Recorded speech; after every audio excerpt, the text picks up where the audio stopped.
Ito na po yung pinakahihintay. Driving style.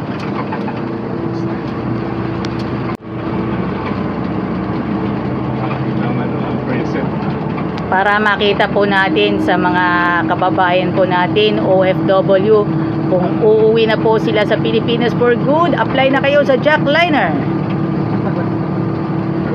Mga kababayan nating OFW na nais umuwi ng Pinas at mag-apply sa Jackliner. Ito po si Kuya Roel Caragay dito po sa bus number 8822, biyaheng Dalahican, LRT Buendia via AEC Tex, mga kaibigan.